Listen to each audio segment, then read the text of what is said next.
السلام علیکم ورحمۃ اللہ وبرکاتہ۔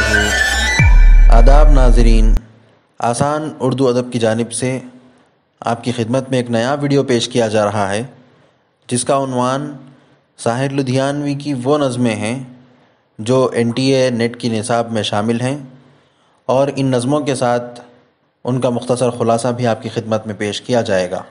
امید کہ آپ ناظرین کو یہ ویڈیو پسند آئے گا۔ ناظرین، ساحر لدھیانوی کا اصل نام عبدالحی تھا اور وطن لدھیانہ، جسے لودھی خاندان کی حکومت نے خاص توجہ دی اور آگے چل کر یہ حوزری صنعت کے لیے جانا گیا۔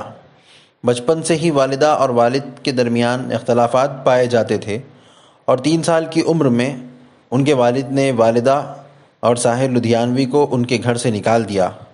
یہیں سے ان میں باغیانہ رجحان پنپنے لگا۔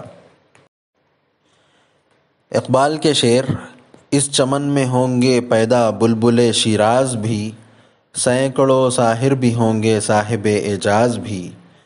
اس شعر سے ساحر لدھیانوی نے اپنا تخلص اختیار کیا۔ ساحر انقلابی نظموں کے ذریعے عوام کے دلوں میں گھر کرنے لگے اور اس طرح ماحول کے زیر اثر ان کے شعری ذوق کو استحکام ملنا شروع ہوا۔ ان کے شاعرانہ مزاج میں ناکام عشق نے بھی رنگ بھرا۔ امرتا پریتم سے ان کے عشق کے خوب چرچے ہوئے، لیکن یہ رشتہ پروان نہیں چڑھ سکا۔ ساحر کی پہلی نظم جہاں مزدور رہتے ہیں میرٹھ کے ہفتہ وار کیرتی لہر میں شائع ہوئی۔ ساحر کے کل 4 شعری مجموعے شائع ہو کر مقبول ہوئے اور کلیات بھی شائع ہو چکی ہے۔ ساحر کا پہلا شعری مجموعہ 1949 میں تلخیاں کے عنوان سے شائع ہوا۔ ساحر لدھیانوی کو فلمی دنیا سے بہت لگاؤ تھا اور انہوں نے فلمی دنیا کے لیے کئی گیت لکھے اور خوب نام کمایا۔ تبھی تو خواجہ احمد عباس کو کہنا پڑا کہ وہ پہلے شاعر ہیں جنہوں نے نہ صرف اپنی فلمی شاعری میں ایک خالص ادبی معیار قائم رکھا بلکہ شاعروں کا رتبہ بھی فلم انڈسٹری میں بڑھایا۔ ساحر نے اپنی زندگی میں بہت نام کمایا اور مختلف ایوارڈز جیسے Padma Shri, Soviet land Nehru award اور جسٹس آف دا پیس جیسے ایوارڈز سے نوازے گئے۔ دنیائے ادب کو اپنی فکری اور ادبی روشنی سے منور کرتے ہوئے 25 اکتوبر 1980 کو یہ آفتاب ادب غروب ہو گیا۔ اب آئیے ہم ان نظموں کی طرف رخ کرتے ہیں جو ہمارے نصاب میں شامل ہیں۔ نظم چکلے ساحر لدھیانوی کی ایک مشہور و معروف نظم ہے جس میں انہوں نے خواتین پر ہونے والی ظلم و زیادتی فنکارانہ انداز میں پیش کیا ہے۔ ویسے تو یہ نظم مربع کی حیت میں ہے جس میں ہر 3 مصرعے کے بعد یہ مصرع دہرایا گیا، ثنا خان تقدیس مشرق کہاں ہیں۔ چکلے ایک ایسی نظم ہے جس میں انسانی روح کی کراہ صاف سنائی دیتی ہے۔ ساحر نے بازار حسن میں ہو رہی نیلامی، بکتے اجسام، بے بس و بے یار و مددگار خواتین کی تصویر بہت ہی تیکھے انداز میں کھینچنے کی کوشش کی ہے۔ ساحر نے ایک مجرد جسم کو روح کی آنکھ سے دیکھا ہے اور اپنے روحانی کرب کا اظہار استفہامیہ انداز میں پیش کر کے انسانی ذہن و ضمیر کو بھی جھنجھوڑا ہے۔ یہ نظم ایک طرف ساحر کی فنکاری کا عمدہ نمونہ ہے تو دوسری طرف عورتوں پر ڈھائے جانے والے مظالم اور انہیں جنسی تلذذ کی حد تک محدود رکھنے کے خلاف احتجاج بھی ہے۔ انہوں نے ایسے سماج پر کڑی چوٹ کی ہے جو عورت کو صرف اور صرف جنسی لذت کی نگاہ سے دیکھتا ہے۔ بقول جانثار اختر، ان کی نظموں میں اس عورت کی چیخ ہے جو اوتار اور پیمبر جنتی ہے پھر بھی شیطان کی بیٹی ہے۔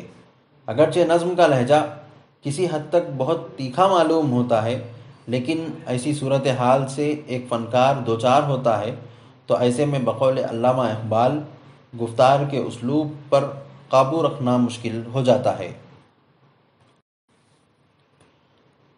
دوسری نظم جو ہمارے نصاب میں شامل ہے وہ ہے تاج محل۔ ساحر لدھیانوی کی یہ نظم مجموعہ تلخیاں میں شامل ہے۔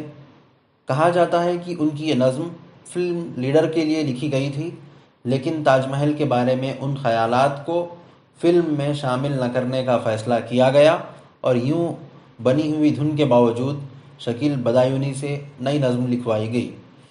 ساحر لدھیانوی نے تاج محل کا مطالعہ مارکسی اور اشتراکی پہلو سے کیا۔ ساحر لدھیانوی کی ابتدائی دور کی نظموں میں تاج محل کو امتیازی حیثیت حاصل ہے۔ یہ نظم سب سے پہلے ماہنامہ آج کل میں شائع ہوئی۔ نظم تاج محل کے مطالعے کے دوران اس میں دو کردار سامنے آتے ہیں، ایک تو شاعر، دوسری اس کی محبوبہ۔ محبوبہ تاج محل کی گرویدہ ہوتی ہے اور شاہجہاں و ممتاز کی محبت کو لافانی سمجھتی ہے۔ شاعر کی محبوبہ خود کو ملکہ سمجھتے ہوئے چاہتی ہے کہ اپنے محبوب سے تاج محل کے سائے میں ملا کرے تاکہ اس کی محبت یادگار بن جائے۔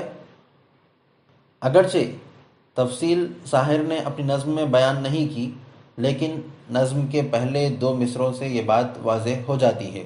شاعر تاج محل کی خوبصورتی یا شاہجہاں کی جذبہ محبت سے متاثر ہونے کے بجائے یہ سمجھتا ہے کہ بادشاہ کے ذریعے بنوایا گیا یہ محل عوام کی گاڑی کمائی سے بنا ہے، جس میں امیر غریب سب کا پیسہ لگا ہے۔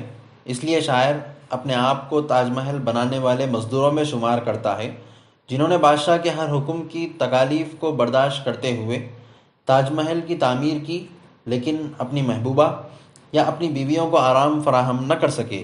اس لیے شاہجہاں نے نہ صرف مزدوروں کی محبت کا مذاق اڑایا ہے، بلکہ تمام غریبوں کے جذبہ محبت کی توہین کی ہے۔ اسی باعث شاعر اپنی محبوبہ سے یہ کہتا ہے کہ تاج محل کے بجائے کسی اور مقام پہ ملا کرے۔ تیسری نظم جو ہمارے نصاب میں شامل ہے وہ ہے گریز۔ نظم گریز میں کل 21 اشعار ہیں۔ یہ کئی لحاظ سے ساحر کی نظموں میں ممتاز ہے۔ اس نظم میں عشق و زندگی کی کشمکش بیان ہوئی ہے۔ گریز میں تذبذب اور تشکیک اپنے عروج پر ہیں۔ ساحر کی اکثر نظموں کی طرح یہ بھی منظوم کہانی ہے جس کا واحد متکلم ایک انقلابی نوجوان ہے۔ زندگی کی پریشانیوں، الجھنوں اور تلخ حقائق کا مقابلہ کرتے کرتے جب وہ تھک جاتا ہے تو اپنے محبوب کے دامن میں پناہ لینا چاہتا ہے۔ اس کی محبوبہ عارضی طور پر اس کے درد و غم کو دور کرنے کی کوشش کرتی ہے، اور ہوتا بھی یہی ہے کہ محبوبہ کی پیاری مسکراہٹوں اور دلکش نظروں نے اس کے دل میں نئی آرزوؤں اور تمنا پیدا کر دیں، مگر یہ سلسلہ زیادہ عرصے تک نہ چل سکا، کیونکہ تھوڑی ہی مدت کے بعد محبوبہ کی بے التفاتی سامنے آ گئی۔ جواب میں نوجوان جذبہ عشق میں بھی کمی محسوس کرنے لگا۔ بالآخر محبوبہ کے جادوئے حسن کا اثر زائل ہونے لگا، اور ادھر زندگی کی تلخ حقیقتیں انقلابی نوجوان کی آنکھوں کے سامنے رقص کرنے لگیں۔ واضح رہے کہ 20ویں صدی کے چوتھے دہے میں جب ترقی پسند تحریک وجود میں آئی، اس وقت کے سماجی و سیاسی حالات ایسے نہ تھے کہ شاعر انقلاب لانے کی کوششوں کے دوران کسی محبوبہ کی محبت میں گرفتار ہوتا۔ وہ بیک وقت سماج اور عشق دونوں کے ساتھ انصاف نہیں کر سکتا تھا، لہٰذا محبت سے گریز کرتا ہے، کیونکہ سچا انقلابی شخص ملک و قوم کی خاطر ہر طرح کی قربانیاں دینے پر آمادہ ہو جاتا ہے۔ انقلابی نوجوان کے لیے سب سے بڑی اور عظیم قربانی جذبہ عشق کی ہوتی ہے۔ اس لحاظ سے اکثر ترقی پسند شعراء، بالخصوص ساحر لدھیانوی کے یہاں محبت سے گریز کا رجحان بڑے قوی انداز میں ملتا ہے، جس طرح نظم گریز میں ہمیں دیکھنے کو ملا۔ ناظرین، آج کا ویڈیو آپ کو پسند آیا تو ضرور لائک کریں اور اپنے دوستوں کے ساتھ ضرور شیئر کریں، اور آپ کے پاس اگر کوئی اچھا مشورہ ہو تو ضرور کمنٹ میں ہمیں بتائیں، اور اس ویڈیو کی PDF آپ کو ڈاؤن لوڈ کرنا ہو تو آپ ہمارے ٹیلی گرام چینل سے ڈاؤن لوڈ کر سکتے ہیں۔ ڈسکرپشن میں اس کی لنک دی گئی ہے۔ شکریہ، خدا حافظ۔